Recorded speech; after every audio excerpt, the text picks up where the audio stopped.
Welcome to another episode of the FMCG guys. I'm Daniel Torres, joined as usual, you won't be surprised, by Efrain Rosario. How are you, Efrain? Hi, Daniel. Good to be here as always.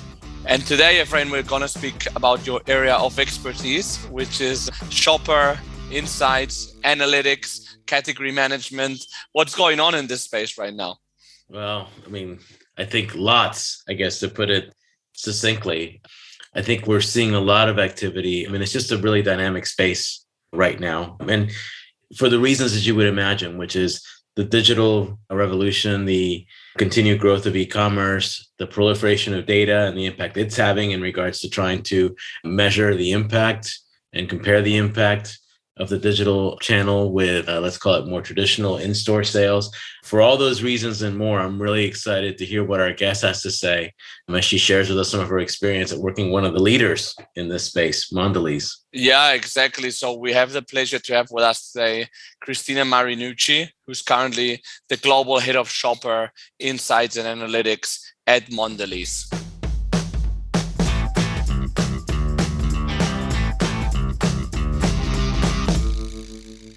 Hi, Cristina. Welcome to the show. Hello. Thanks for having me. Where are you joining us from? I think New York. Thanks for joining us. Hi, Efrain. I'm joining you from Pennsylvania in the United States. Excellent. Well, as a matter of introduction for our audience, Cristina, can you tell us a bit about what you're currently doing at Mondelez and maybe a bit about your background as well? Yeah, absolutely.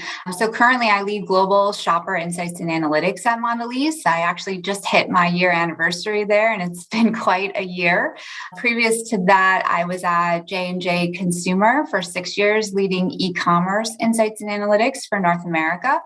My background is really all in FMCG. I grew up there, working in different areas of data analytics and marketing, and short stints in sales as well. So really more of a generalist path that was rooted in that data and insights across multiple categories, which has really strengthened, I think my view of looking at business questions from more of that 360 perspective and not having, one niche that I've focused on my career. Yeah. And you've also done that evolution from which we'll go into more later, from physical retail into e-commerce as well. Yes. Probably been in the e-com space now for about a decade, which has been great, right? As that's where a lot of the growth is coming. And obviously with the seismic shifts we've seen in behavior since COVID has definitely been helpful to have that experience.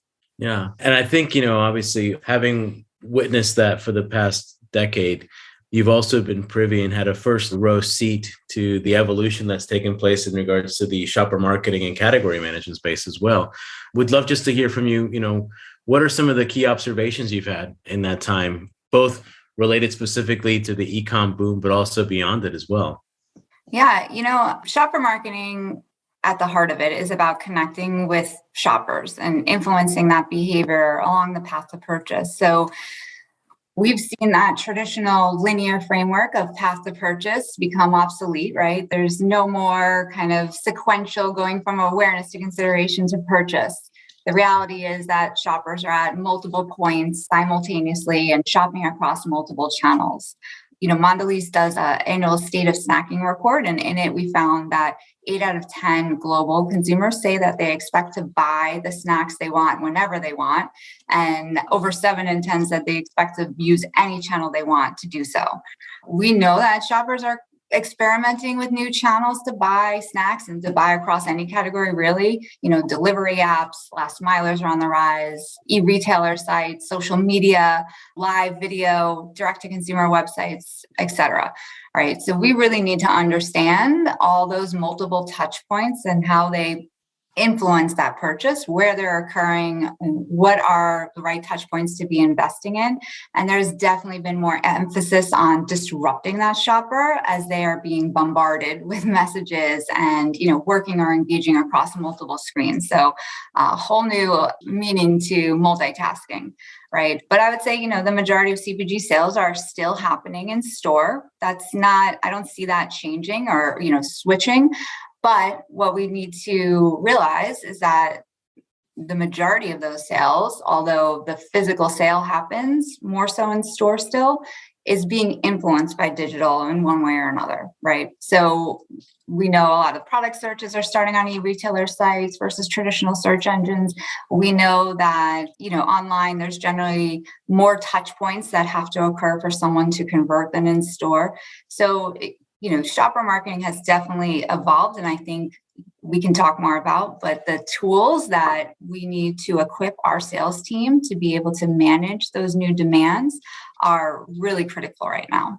Mm-hmm, mm-hmm. And how, because that's the thing, category management, I just feel like it hasn't been able to keep up with the speed of the surge of e-commerce. So to me, it's taken a long time to see e-commerce specific category management roles. Mm-hmm. I know that you're doing that type of work, but how do you adapt traditional category management into e-commerce? Yeah. No, I mean, it's a great point. I think to your point, you don't really see those specific e-category manager roles. What we're seeing is the traditional category management roles are now evolving so that there's more work to do, right? Managing across the channels, right? And being more channel agnostic in that approach.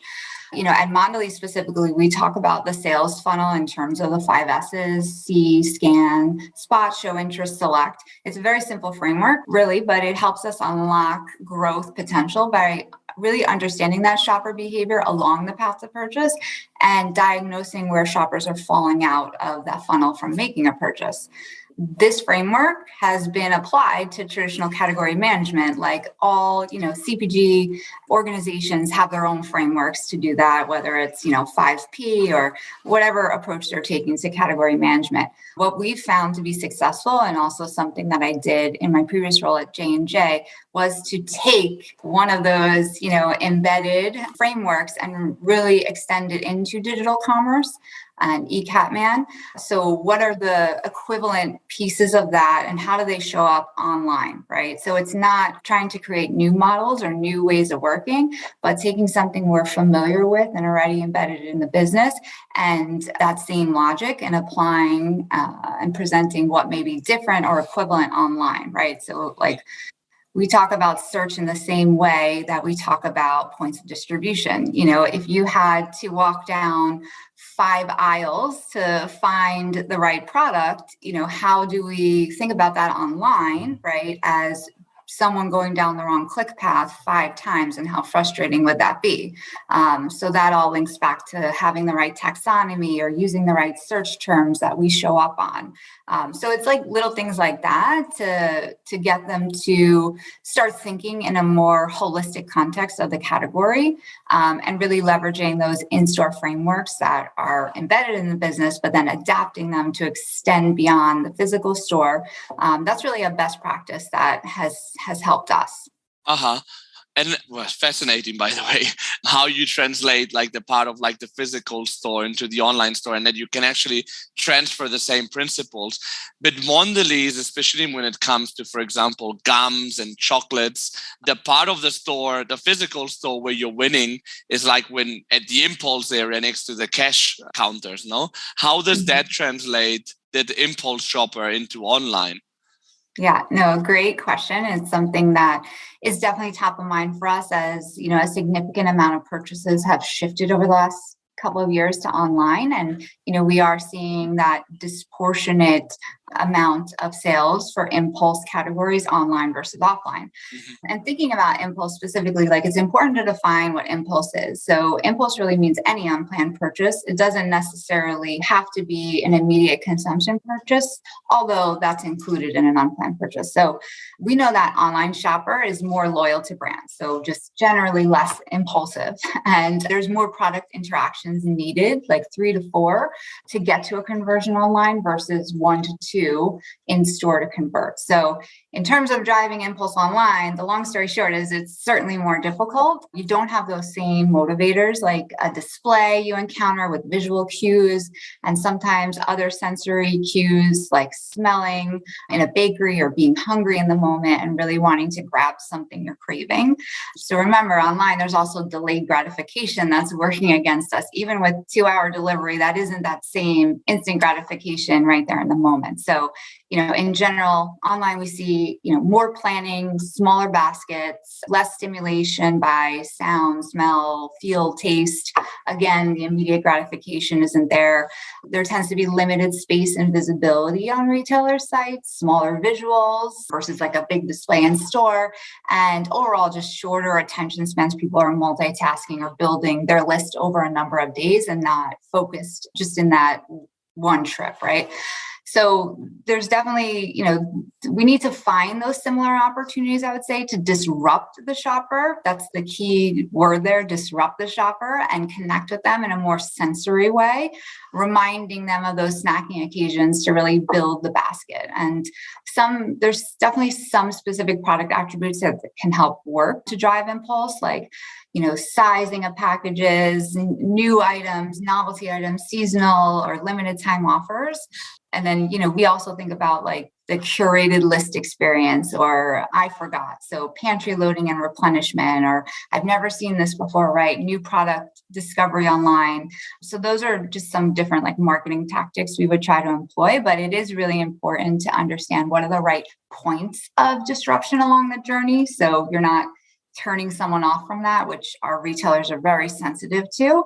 And also kind of, again, top of mind awareness, how do we break through a planned purchase to remind them of these specific occasions or entice them, right, in a new way that they weren't necessarily thinking about. And just to add here, it's not just limited to like ship to home e-commerce. Really, the in-store impulse has changed as well. Like if you think about the traditional hot zone of years ago and people queuing in a line and, being very comfortable, like waiting there and browsing the hot zone. Now we have self-scan, we have smart carts, right? That frictionless checkout has really changed purchase behavior at checkout. So we really also need to think about how we plan for that and those new types of interactions in store as well. No, I love some of the points you mentioned in terms of what's fascinating to me is that both in what you just said here, but also in your prior response is that you're kind of in essence really illustrating what I think is the critical role that shopper marketing plays in a lot of the FMCG organizations is that oftentimes we serve as a bridge between commercial and brand. And I think in this case, we're actually playing a similar kind of bridge type of role in e-com and in-store activation as well. So I think it's great how you talked about how you've been able to take some of those existing frameworks for in-store and be able to extend them into e-com, while at the same time also talking about some of the learnings that we have from e-com. And like you're saying, applying them in a slightly different but similar sort of way to the in-store activation as well. Because like you said, for example, the hot zone that I think we all grew up with is really, I won't say it's obsolete, but it's certainly diminished in terms of impact to what it used to be. So it's great to see, again, shopper marketing playing that bridge role at Mondelez as well.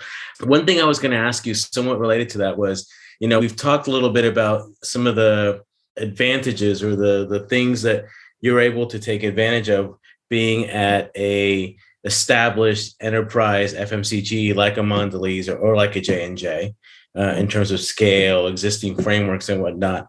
I'm curious to understand, as somebody who's been in FMCG for quite a while and have seen obviously a lot of digital native brands come into your category, what have been some of the learnings that you've taken from them in terms of some of the things they do well relative to traditional FMCGs? And how do you bring those two worlds together in terms of like borrowing from them and being able to combine it with, again, some of the advantages of traditional enterprise FMCGs?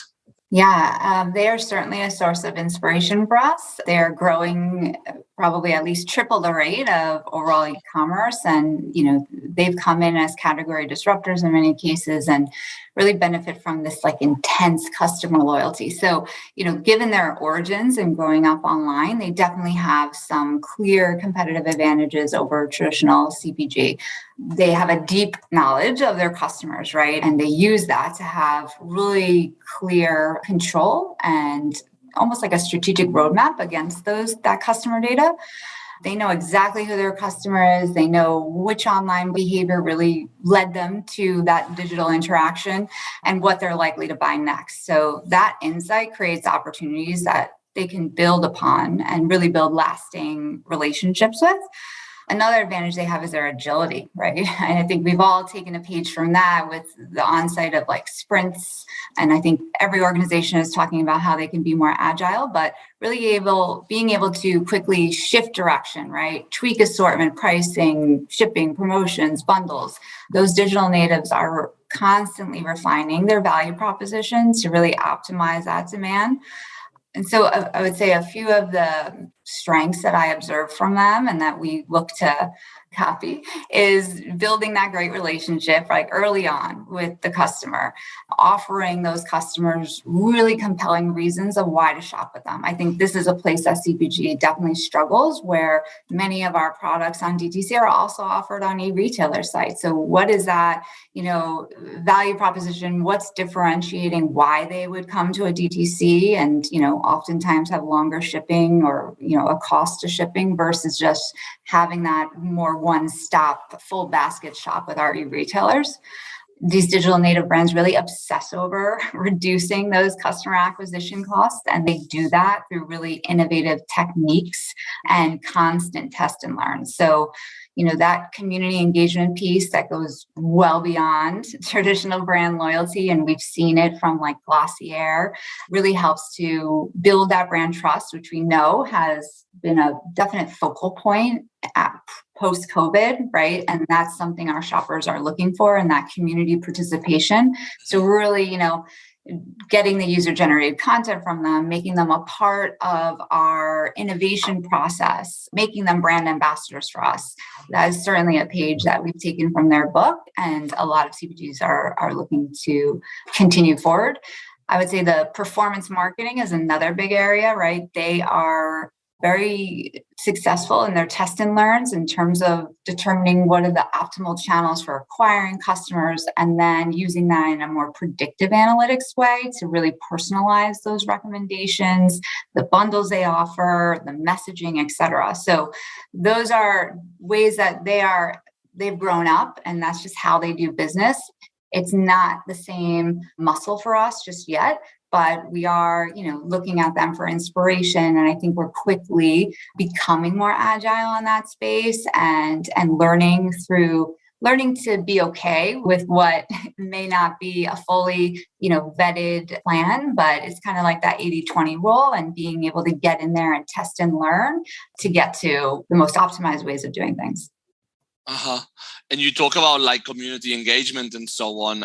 Like now that everything is becoming more liquid in general, and we're seeing these days with the conflict in Ukraine, a lot of business leaders speaking out about it, etc. I think we have seen a more politicization, or more like purpose becoming a more core part of companies. From your perspective, and more like from an observation standpoint, have you seen more like you as a category management leader having more of a role in that, like representing some of like Mondelez's, for example, core values in store through category management? Yeah, certainly. We've seen a lot of retailers come to us and look for kind of sustainability pledges or partnerships that we would, do something joint business planning to build together. There's a lot of commitment for different types of sustainability efforts, or, what are those brand equity building type of things that Mondelez can bring to the table. We know that that is playing a bigger role than ever in terms of brand choice and loyalty. And they're really identifying more with those businesses who put those at the forefront. So that's certainly, something that Mondelez focuses on now, and will continue to partner with our retailers to bring to the forefront. Yeah. And I think it's interesting to hear you say that, and that, like you said, Mondelez, seen as the category leader in their various products, can bring a lot to the table with regards to those kinds of topics. I think the question that I think a lot of us in FMCG are still trying to figure out is, what is the most effective way from a messaging standpoint to communicate sustainability points or diversity and inclusion points or stances on certain social issues. I think that, I think it's still early days for a lot of us in regards to trying to figure out what's the most effective way to do that. Because I think we all agree, right, that I think as consumers, it's definitely much more top of mind for us. And there have been studies that have shown that it is, at least from an intention standpoint, influencing our purchases more. But I think we as brands are still trying to figure out what is the right way to, in essence, be able to communicate that effectively at the point of sale. Yeah, I would even go a bit further than that and even say that in terms of like when I headhunt and so on, it's always easier, if you like, to attract top talent to companies that have a purpose. And for the same reason, it's easier to retain talent that follow that purpose and to motivate them and so on. But I think that as the workplace is evolving, I think that people are less and less feeling like they want to go a place from 9 to 5, tick the clock and then leave. I think that they want to really make sure that they're having some type of impact, which I don't think needs to be like saving the world, but you need to be doing something more than just like working, if you know what I mean. Totally, yeah. And I think it boils down to authenticity at the end of the day. A lot of companies we see putting things out there based on what's happening right around us. And there's a lot that has happened over the last couple of years in that vein, right? And they're putting something out really quick so that they can speak to that issue, that social issue, or what's going on in the world.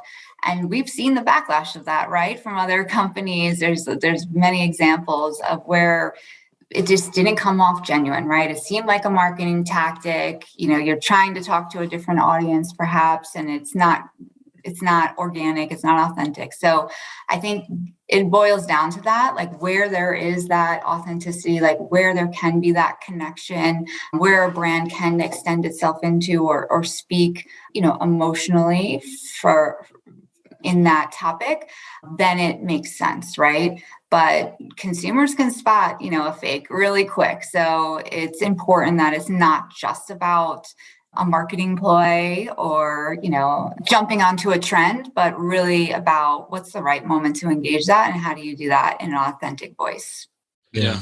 And I think what's interesting is like both from a consumer / shopper and an employee or associate standpoint is that at the end of the day, we're all human beings, right? So I think this need for, or this desire for authenticity, transparency, and realness is something that we all as human beings value, whether it happens to be in our relationship with our employers or with the brands that we choose to support through our purchases. So I think, hearing you talk about authenticity and the need for that and the realness is definitely resonates very much with me individually, as I'm sure it does with Daniel as well. That being said, one of the things I wanted to kind of shift us to get your perspective on shopper insights, because obviously I know that you spent a lot of time in this space as well and have lived and breathed it for quite some time.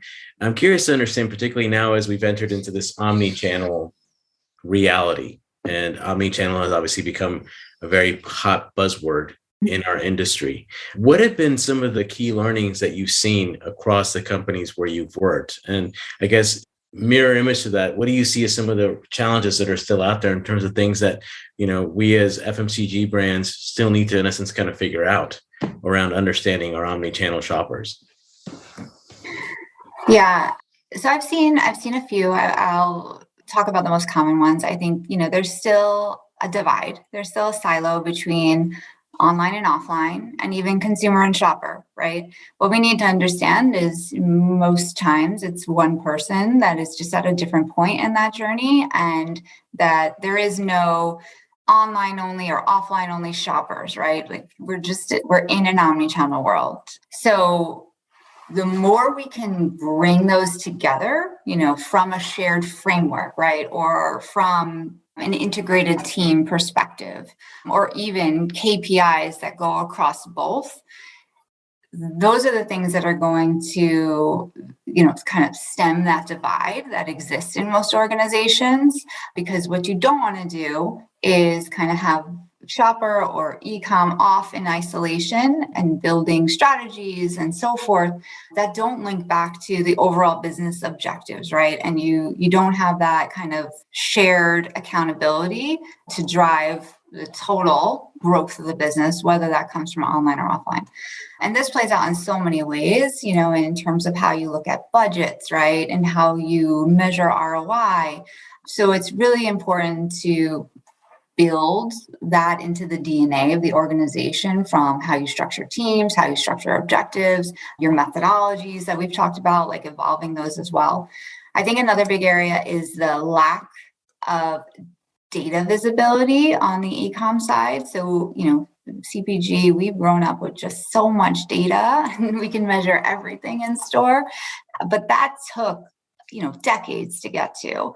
We are at more of an infancy stage with e-com, and the data available, I think this is the conundrum. There is so much data in e-com, more than there actually is in store. But the access to that data and the understanding of that data is nowhere near where it is for brick and mortar.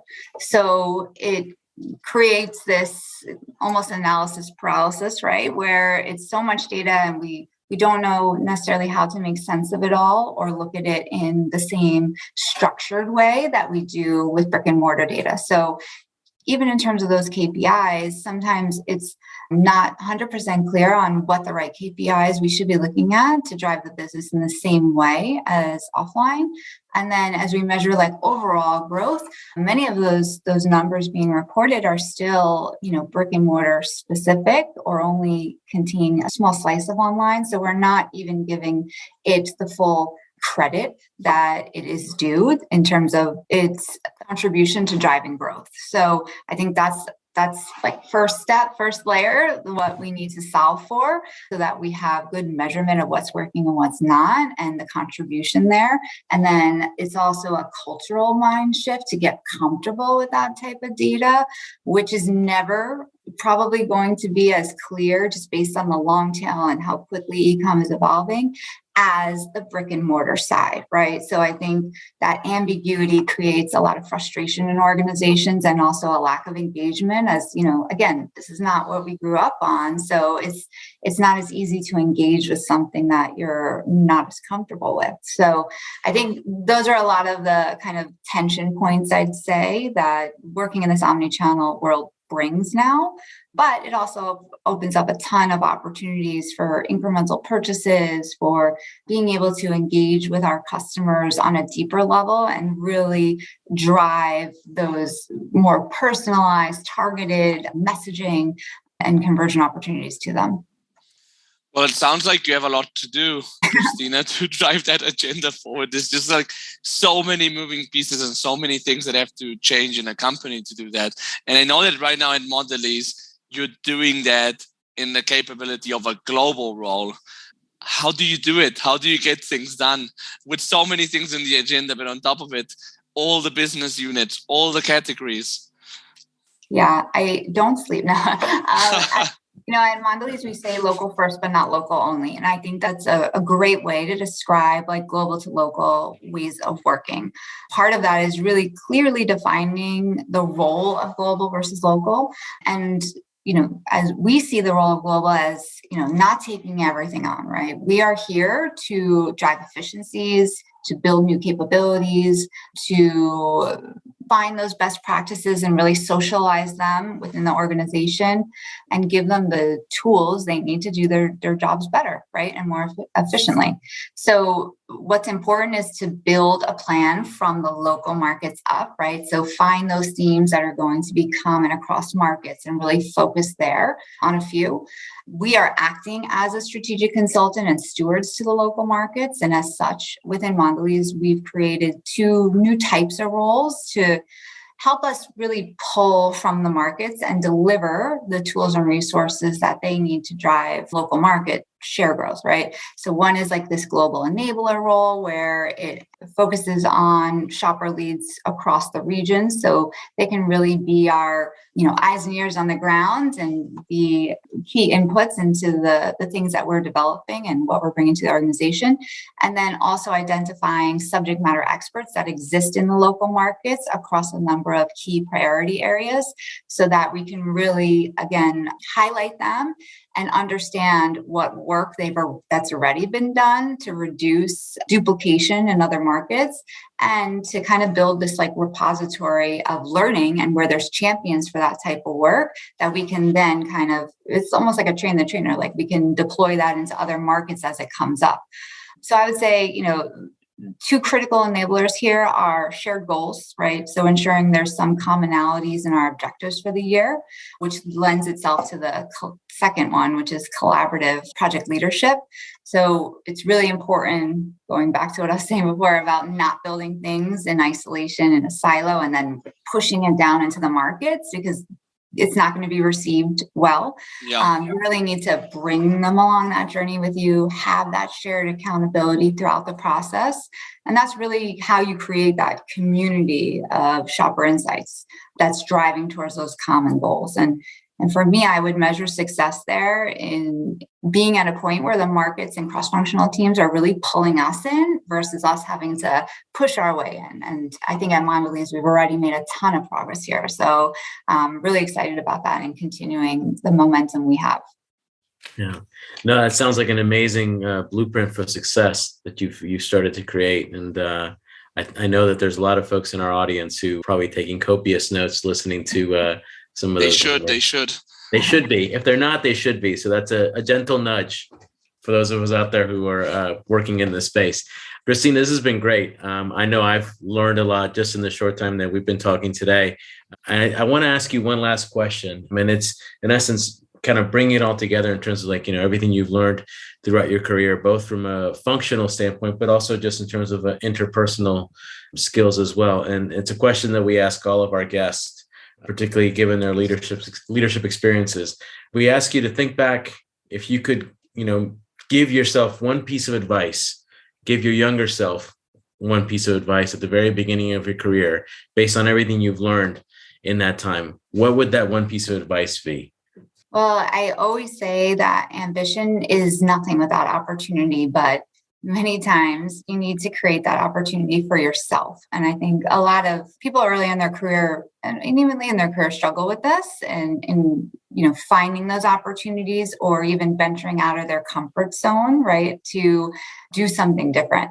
I also say if you feel super comfortable in your role and you know how to do 80% or more of your job, it's time to get uncomfortable again. So it's kind of always being in that somewhat uncomfortable place and being really curious, never stopping to ask questions and continually looking to kind of grow on the experiences you have.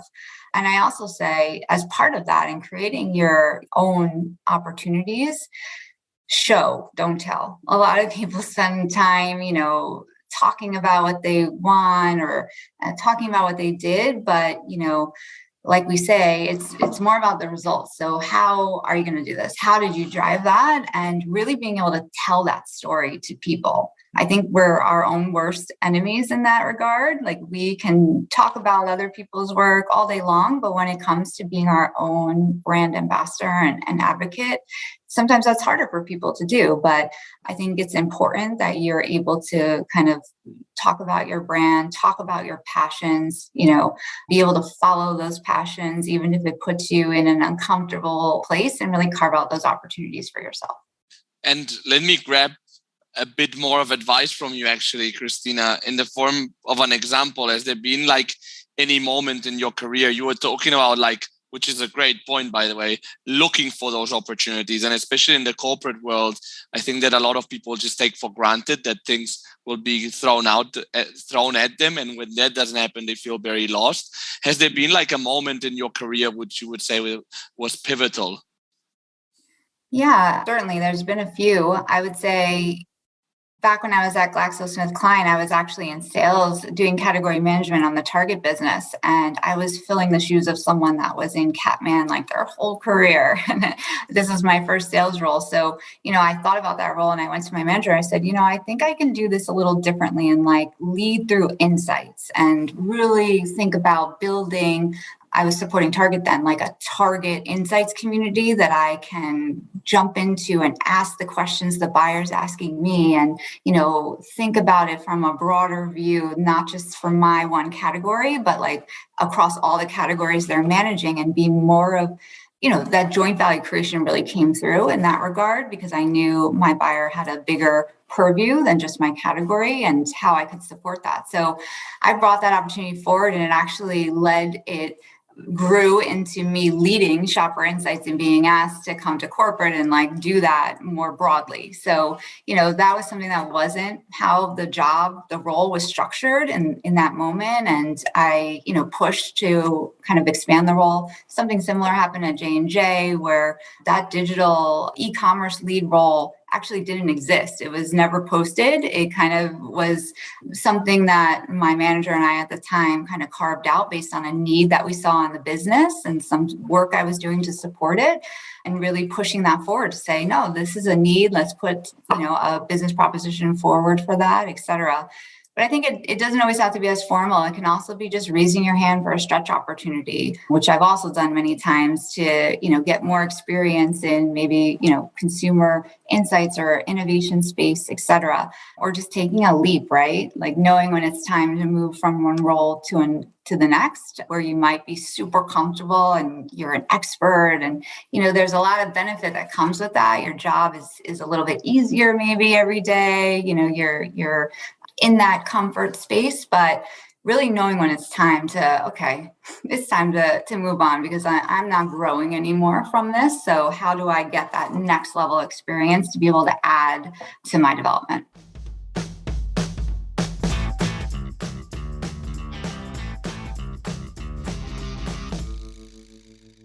This was Cristina Marinucci, Global Head of Shopper Insights and Analytics at Mondelez. Very interesting discussion. Ephraim, what are your top conclusions of the conversation? Well, Daniel, take your pick. I thought that Cristina shared a lot of great knowledge and insight into her experience, not just at Mondelez, but at places like J&J and GSK as well. But what really stuck out for me in particular were three things. First, I really enjoyed listening to Cristina sharing with us how she is, in essence, extending existing frameworks at Mondelez to be able to, in essence, create that linkage or that common language when it comes to, in essence, creating the internal business case for e-commerce. So I think she mentioned specifically the 5 S's funnel that they've evolved to at Mondelez. And I think, what's great about that is that it's very simple and easy to understand, but it's also very impactful as well. So I think that goes a long way in regards to, in essence, building credibility and linkages internally at a place like Mondelez and other large FMCGs.